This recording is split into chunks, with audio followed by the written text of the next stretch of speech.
Commandments, and they couldn't remember the whole Bible. They could remember those first 5 chapters. And so in Deuteronomy 6:6, God says, these are my core values. And he says, I want you to fix these words of mine in your hearts and your mind. Impress them on your children. Talk about them when you sit at home and when you walk along the road, when you lie down and when you get up. He says, tie them as symbols on your hands and bind them on your foreheads. Write them on the door frames, on your houses and on your gates. And if we were to extrapolate the list, he would say, I want you to make the Bible bookmarks out of them. I want you to get Bible covers and t-shirts and even a little bracelets to wear around your wrist. I don't want you to ever forget what my core values are. Well, in 2004, Florida Gators head coach Urban Meyer became the head coach of the Florida Gators football team. And he made a promise to be an example of winning with integrity, building a culture on and off the field. He said it doesn't matter if you're raising a family, running a business, or running a football team. There's no difference in the core values that we ought to have. He says, I have some core values, and I'm not here to trash him or even cover up for him. I'm just simply sharing what he said. And so he went on and he established what he thought was 5 core values, and he says, I'm going to demand these from all my players, all my coaches, and staff. He listed those in order of most significance, and he had them blown up on the locker walls. Wristbands and t-shirts and in the homes. He says, I want you to see this coming and I want you to see these going. What were those 5 values? He says, number 1 is honesty. Number 2 is always show women respect. Number 3, he says, no drugs. Number 4, no stealing. And number 5, no weapons. He says, if I hear of anybody hitting a woman, even if it's in self-defense, you can Google that. That's what he said. He said, that person is gone from the team. Then he said, that's just the way I was raised. And then he spoke out against some other coaches. And he says, you know what? They should never coach again. That's what he said. And if you're up on the news, how many of you know he's in the news? And if you're up on the news, you would know that he has failed miserably. He didn't stick to his values. And the question is, what happened? See, unlike my buddy, Pastor, who's a Michigan fan, unlike Pastor Nelson, who's a Michigan fan, I am a Buckeye fan. But I really never did like Urban Meyer. But I am a Buckeye fan. Amen. And I'm going to remain a Buckeye fan. I'm going to remain a Buckeye fan. But I never did care too much for Urban Meyer. But I have just enough sense to know that what happened to him can still happen to me. Amen. I have just enough sense to know that what happened to him still can happen to you. Amen? Amen. Amen. And so that's what we want to talk about. Now, he went on later after he had that weak press conference that made me dislike him even more. Then next day he came around and he did apologize, and I personally don't believe his apology was sincere. But many folks said that, well, he didn't owe us an apology because he didn't do anything wrong. But let me just explain that before we get to the text. We can say the N-word and do certain things that's might be immoral, but it's legal. Amen, amen. We can do certain things, but if ESPN or a Washington Post pays you $1 million, they're paying you not to say it. So sometimes we see when people lose their jobs on the radio and people, they say, that's not fair. And ESPN says, yeah, if I paid you $50,000 a year, you can say what you want to say. But I'm paying you not to say it. Amen? And so Urban Meyer got paid to not just coach. He was paid to keep Ohio State out of the news. I mean, so that was his job, So we can kind of argue over did he owe them an apology, but Ohio State says, no, we paid you to keep us out of the scandal. Now he got paid $30,000. Okay, all right. Let's get to the text. All right. But again, at our measly playing status, what happened to him can even happen to us. And our passage is going to show us this. Amen. So before we look at the text, let me emphasize that I said sticking to what? Your core values.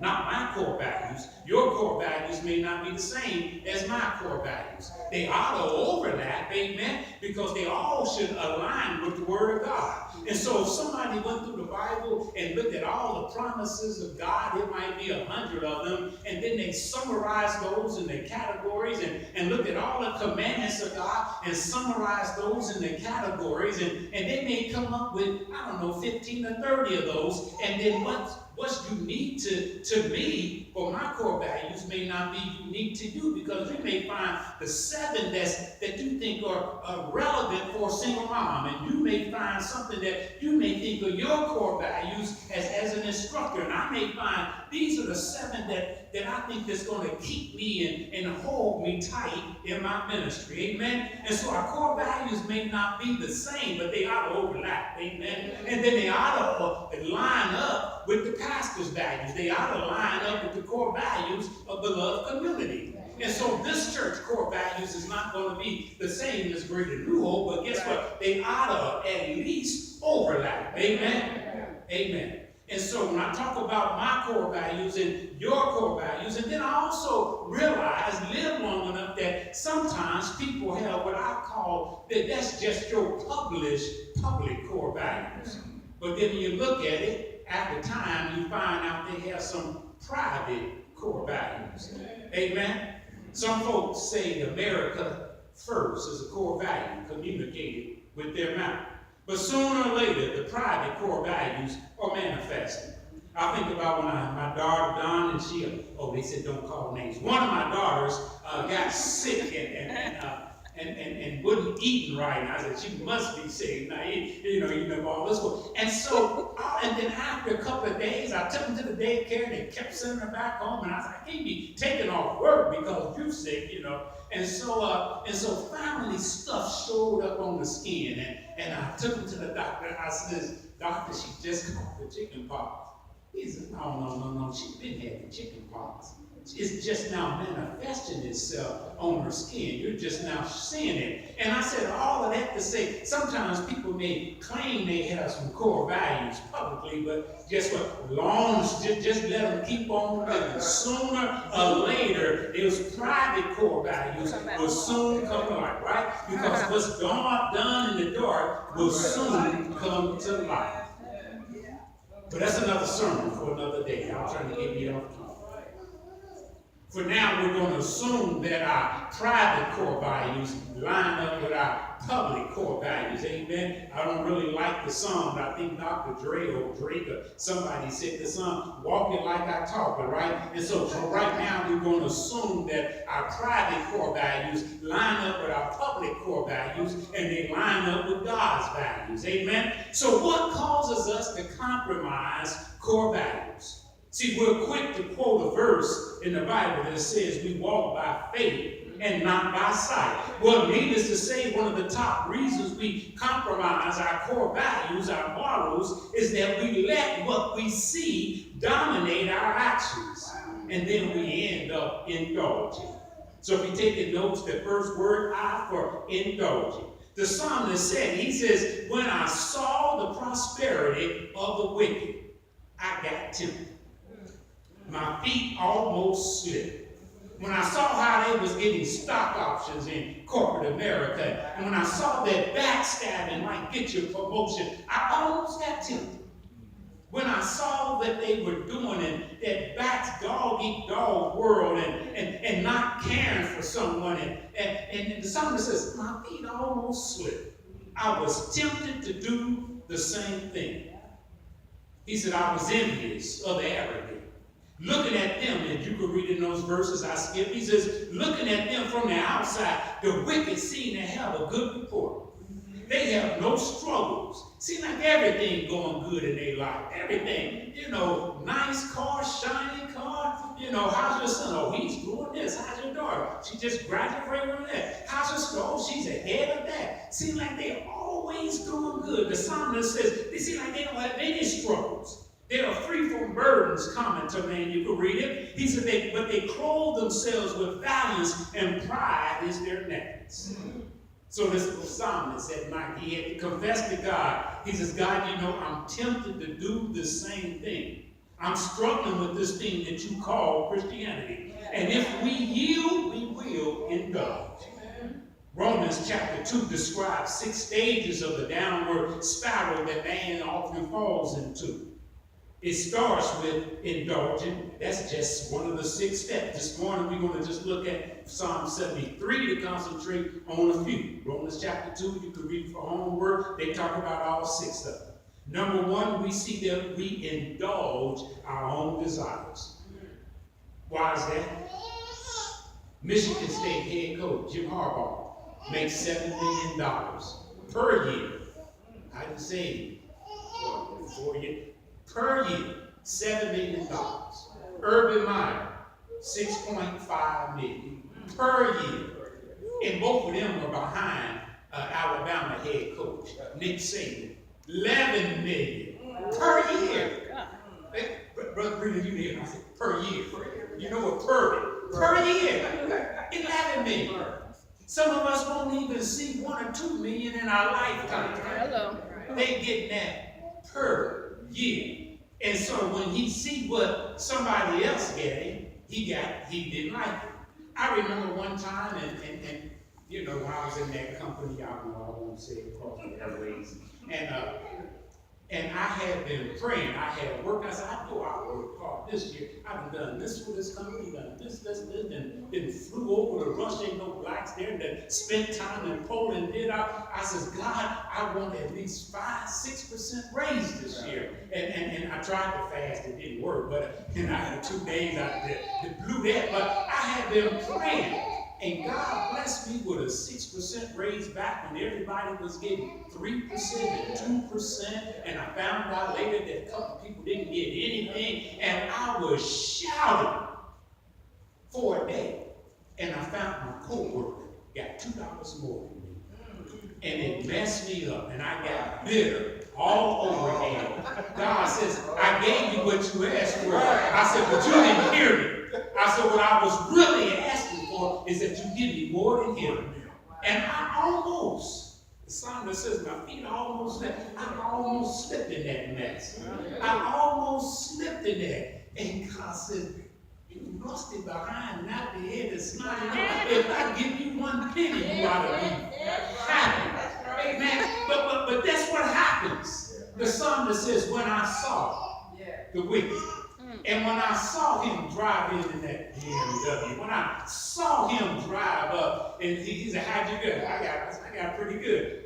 I said, what you get? He said, such and such, such. I couldn't eat.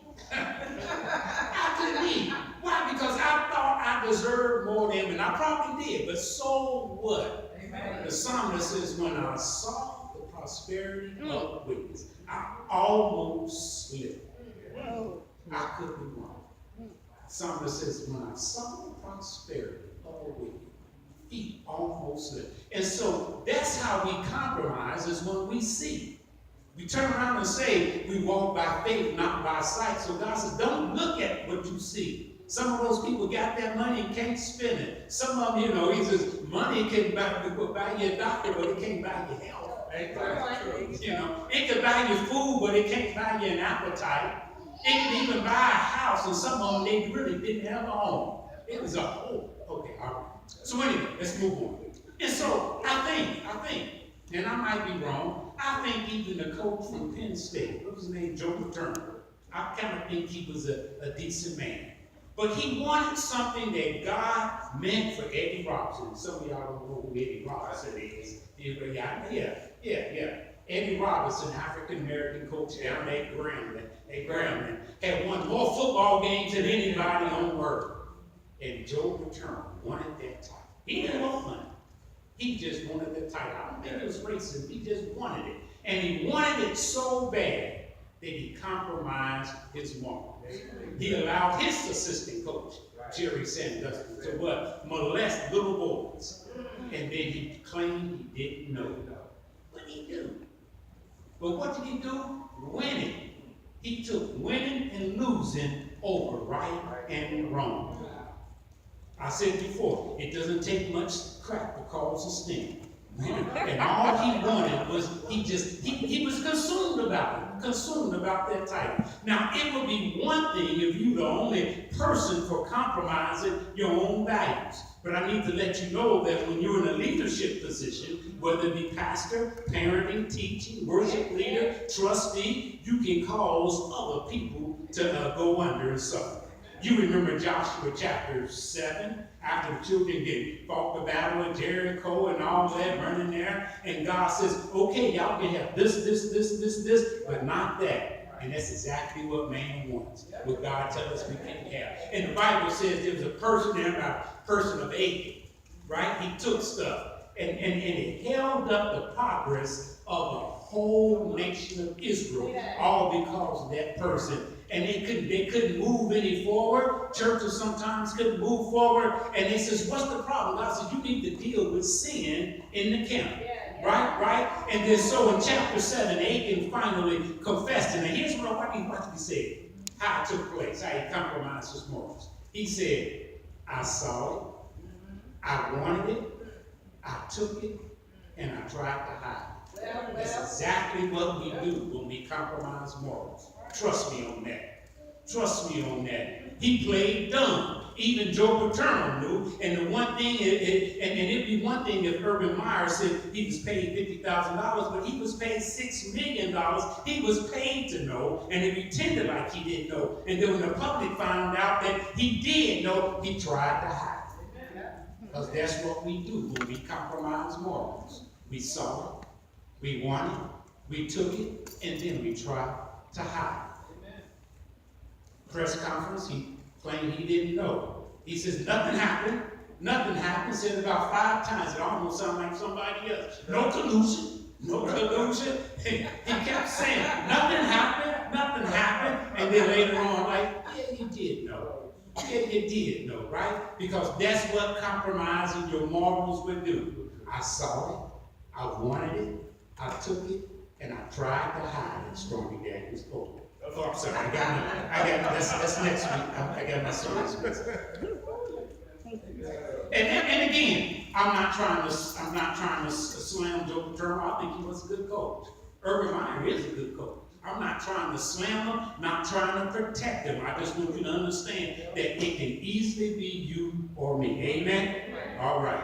Both Joe and Urban played dumb, but that just leads to the second phase of compromising core values with this ignorance. If you're dealing with eyes, the first one was what? Indulgence. The next one is ignorance. Romans chapter 2 tells us that when it comes to wickedness, God would give you the desires of your heart. Pharaoh wanted a hard heart, so God gave him what he asked for. And when you ignore God's word, he will make you ignore rent. That's the promise. You sometimes we see why people rob banks and they're so foolish to sign their own name when they're on the note, or they do something crazy. Why? Because God will mess your brain up. He says, if you play me for a fool, I'm going to make you a fool. And then I'm going to let you do foolish things, and I'm going to turn around and still punish you for doing foolish things. Because why? Because God says you cannot play God for a fool. If you don't get anything else in today's message, you better recognize that you cannot play God for a fool. You play him for a fool, he said, I can play that game. You play me for a fool, I'll make you a fool. If you want to act, if you want to pretend to be a fool, that's what I'm saying. If you want to pretend to be a fool, I'll give you what you ask for. If you ignore me, I'm going to make you ignore rent. If you want to believe a lie, if you ignore and suppress the truth, and we got a whole political party that's doing some of that. I don't want to go there, but if you believe a lie, if you ignore and suppress the truth, if you play God for a fool, he'll make you a fool. Yes, sir. Amen. And you find yourself slipping farther and farther into darkness. It's happening to America, and before we point fingers, it happens with Christians in the church every day. Yes. Why? Because God gives everybody that measure of faith of intelligence, and then we allow it to degrade to ignorance, and then from ignorance it causes idolatry, and idolatry it goes to indulgence, and indulgence reaches impotence. And so it's all these eyes, but we're just dealing with the one in Psalm 73, amen? And so every time man degrades, he degrades to a state that's harder to get out of. That's what happens to him. First is this, then is that, then is that, then it's tax evasion, then is that, then is the women, then is this. And every stage gets harder than the previous stage. And guess what? We don't have to make $6 million to do that same thing. Say that. We can slip the same way. All right. Now I'm just talking about, all right, what the song says. So we have indulgence and ignorance. Third is intimidation. This is not in the text, but I knew we have teenagers here. This is mostly seen in teenagers and young adults. We compromise core values because of intimidation and fear of being labeled. Teenagers often don't want to be different or stand out in the crowd, so they compromise to fit in. And as believers, some folks worry more about what the world will think than what God will think. And I know that because I almost slipped there again myself. When I used to go out of town, and sometimes I had to go to fine, formal dinner parties and all of that, and be with folks, and I would get a little martini thing and glass and walk around, so I could fit in. And that's got to be the nastiest drink on earth. But by golly, I wanted to fit in. And then that following Saturday, I get out on the golf course with them, and I toss out a few vulgar words just to fit in. But guess what? That's not, no. That's just one step towards, the compromise. First is a little, give an inch and take them out. Amen. All right. So where are we? So we talked about what? Indulgence, ignorance, and intimidation. I'm trying to move fast now. Number 4 is really number 3, part B, part A, part B. And that is the irrelevant tendency to fit in. Come on, Pastor, what are you saying? Okay, in 2011, I think, whenever the Giants went to the Super Bowl, Brother Ken G, he's from New Jersey, he might know that here. So anyway, Odell Beckham Jr., he came out sporting his new mohawk hairdo, and it's a mohawk, and the top of the mohawk is a blondish brown two-tone, and all the adults, all the old folks and elders criticized him and said he looked ridiculous in 2000. Well, 7 years later, over 30% of all the worldwide soccer players that went to that same look. I'm talking about white, black, Indian, Asian. I saw somebody from Japan from their soccer team sporting an Odell Beckham mohawk. And you go out to Westchester, and all the whites and Hispanics all now got that Odell Beckham mohawk. And it looks good to me. That's my point. It looks good. Because I know Brother Breeden used to do Afro. He did Afro too, but you used to do the mentoring thing over at Frederick Douglass. Yeah, and I know Brother Ken G, wants to be a mentor for young men. So even though they have that passion, even though that Odell mohawk looks good on the young boys, they don't need to compromise their hair core values. I hope y'all don't go down and get one. And so sometimes to compromise, to fit in, we do things that's okay, but don't do it. Because again, if you just do it a little bit, sooner or later something else to compromise. Sooner or later, well, if I could wear the hairdo, maybe I could wear my pants. And if I could wear my pants down, maybe I could say this word. If I could say, and that's how and I'm just telling you what Romans 2 says, when you slip, you're going to go down and down, and each stage you go down is harder to get out. Amen? Amen. In fact, just yesterday, let me mark my place so I know where I'm at. Just yesterday, I went golfing out in Fairfield. And so, and I needed to stop by another church in Fairfield. And they were all there in jeans and sweating and cooking and cleaning and all of that, and yet I went all the way home and showered before I went back to Fairfield just to go to that church. Now, anybody else could do that, but me. It's just me. Because for me, because my core values are not the same as yours. But for me, I just know that if I keep my clothes clean, I keep my mouth clean. And if I keep my mouth clean, I keep my thoughts clean. So that's why I do that, okay? So my core values are not yours. Y'all can do that. Y'all can handle that. I can't. I probably could, but I don't know that I can. Amen? When I came, Pastor Nelson, when I first visited about 4 or 5 years ago, Pastor Nelson says, Pastor, this is, we come casual. And I kept wearing my tie. It had nothing to do with y'all. It had everything to do with me. Because, I'm just keeping myself in check. I can't keep you in check. I can only keep myself in check. And so I know if I'm coming in there and my sweetie know I don't fool around either. But I'm thinking, if I keep my clothes clean, I keep my mouth clean. If I keep my mouth clean, I can keep my thoughts clean. And I ain't got to be looking at certain things in the church. Amen. But that's just me. Amen. All right. But all it takes is a little bit. And next thing, you know how you slip on the curb, next thing you out in the street. And so I'm trying to share how people compromise their values, because I really think that Joe, I could be wrong, but I really think Joe Paterno was a good book. I do too. You know what I'm saying? But how could you turn your back knowing that somebody is raping young boys? Because he got so consumed, because he did what Achan did. He saw it. He wanted it, he hid it, he took it, and tried to hide it. All right. I'm trying to finish. All right. Today we went deep into indulgence. He saw it, he wanted it, he took it, and he tried to hide it. Finally, not only do we see the cause and the case for the compromise, we just not get into the text, I just have to draw it out so I can let y'all have that early. We see the correction for the compromise. The psalmist says, how did he avoid the sparrow? Because we can all get in it. He said, when I entered the sanctuary. You read, verse 17, he went through 16 verses of what he saw the wicked doing. He said, seems like they're healthy, they got the best doctors, they got the best stock options, they got the best homes, they got this, their children play soccer, their daughters do this, they doing all of that, they got it all going on. My feet almost slipped. He says, but when I entered the sanctuary.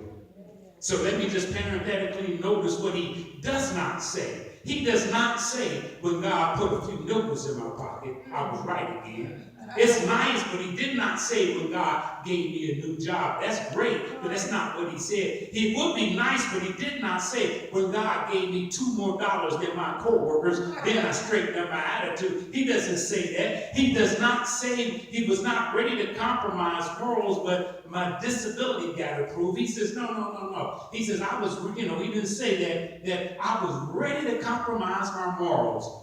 But then they approved my disability. He doesn't say that. No, he says when I entered the sanctuary. And today it's not talking about coming to church. Now, some preachers will slap you over the head to make you come to church for that. But he's not talking about today coming to church, but it's when you have church all by yourself. It's when the church comes to you. It would be nice if I was still pastor and I was like, that's why y'all ought to be right here every week. But I ain't got to put you in that guilt trip. No. He says, my feet almost slipped, but when I entered the sanctuary, not talking about when you come to church, but when you have church, even if it's all by yourself. You might be in an unemployment line. You can have church by yourself. Might be on your hospital bed, might be in the middle of the night. But when the psalmist says, when I think about the goodness of the Lord and all he has done for you, that's having church. And then his soul cries out, hallelujah.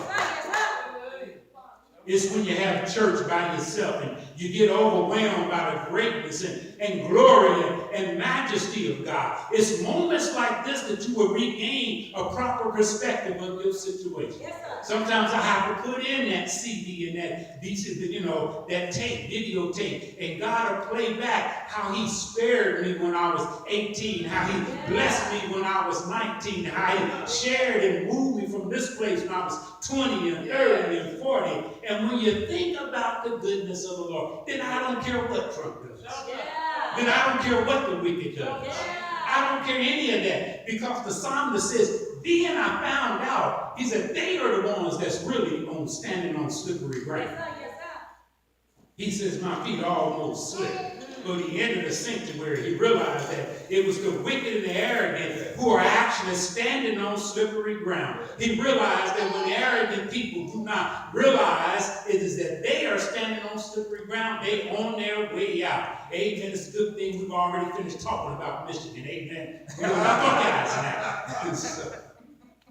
And so, you remember how the stubborn children of Israel had been ignoring God under the leadership of Moses. And when Joshua became pastor, he says, what? Choose ye this day who you will serve. Would it be God or man? The choice is yours. But for what? Me and my house, we will serve the Lord. And we see that every day. We see the prosperity of the wicked. God says, don't worry about that. Choose ye this day whom you will serve. Just because it looks like someone is getting by, they're not getting away. Just because it looks like they're paying people, unemployed, not paying somebody fair labor, just because it looks like they're backstabbing, don't worry, they're not getting away. Sooner or later, tax evasion is going to get them. Sooner or later, Stormy Daniels is going to speak. He says, fret not thyself of evildoers or workers of iniquity, for they soon will be cut down. I got a little bit more, but I'm going to stop right there. Amen. And so we were talking about Urban Meyer. I don't know if he's I don't know if you like him. I let him know that I do not like him, but I do like the Buckeyes. I do like the Buckeyes.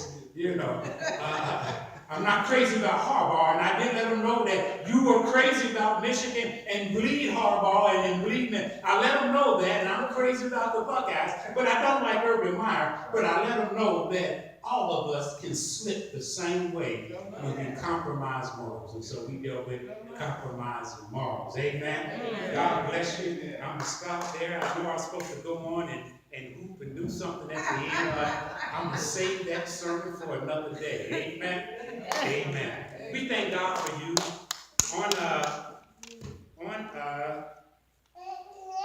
Don't go anywhere.